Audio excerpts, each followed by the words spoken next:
Welcome to tasty fruit. చాలా మంది నేను చాలా స్లిమ్ గా ఉన్నాను కాబట్టి నేను ఫిట్ అని అనుకుంటారు. నేను రోజు 3 గంటలు జిమ్ చేస్తాను కాబట్టి మేము ఫిట్ అని తమకు తామే సర్టిఫికెట్ ఇచ్చేసుకుంటారు.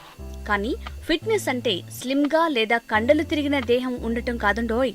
మీరు ఎంత దృఢంగా ఉండి మీ శరీరం ఎంత సౌకర్యవంతంగా మరియు వేగంగా కదలగలిగేటట్లు ఉండటమే ఫిట్నెస్. అయితే మీ శరీరం ఫిట్ గా ఉందో లేదో ఈ పరీక్షల ద్వారా తెలుసుకోవచ్చు. అవేంటో ఇప్పుడు చూద్దాం. అందులో మొదటిది, మీరు ఒకవేళ 30 నిమిషాలు ఆగకుండా నడిచినప్పుడు మీకు ఎలాంటి అలసట లేనట్లయితే మీ శరీరం ఫిట్ గా ఉన్నట్లే. లేదంటే మీరు ఖచ్చితంగా దృష్టి పెట్టాల్సి ఉంటుంది. అంతేకాదు, రోజూ నడిచే అలవాటు ఉన్నవారు బరువు తగ్గటమే కాక బీపీ, షుగర్ బారిన పడే అవకాశాలు తక్కువ. రెండవది, డాన్స్ కూడా మన ఫిట్నెస్ ను మెరుగుపరుచుకోవడానికి తోడ్పడుతుంది. ఈ ఫిట్నెస్ ఛాలెంజ్ లో మీరు 10 నిమిషాలు ఒక ఫాస్ట్ బీట్ సాంగ్ కి డాన్స్ చేస్తే మీరు ఖచ్చితంగా ఫిట్ గా ఉన్నట్లే. మూడవది, పుషప్స్.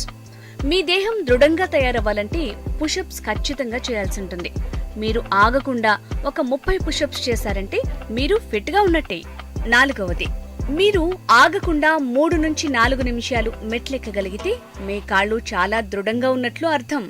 ఎందుకంటే మెట్లెక్కటం వల్ల మీ కాళ్ళు దృఢంగా అవటమే కాక గుండెకు మరియు బాడీ బ్యాలెన్స్ కు చాలా ఉపయోగపడుతుంది. ఐదవది, మీరు 10 నిమిషాల పాటు ఆగకుండా గాల్లో ఎగరగలిగితే మీ గుండె స్పందించే శక్తిని పొందటమే కాక గుండె సంబంధిత రోగాలకు దూరమవుతున్నట్లే లెక్క.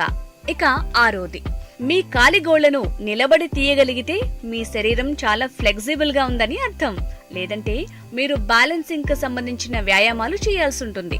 ఈ వ్యాయామాలన్నీ పాస్ అయితే మీకెలాంటి మందులు గాని డాక్టర్ల అవసరం గాని లేదన్నమాట. Thank you viewers for watching our videos. Please subscribe our tasty fruit channel.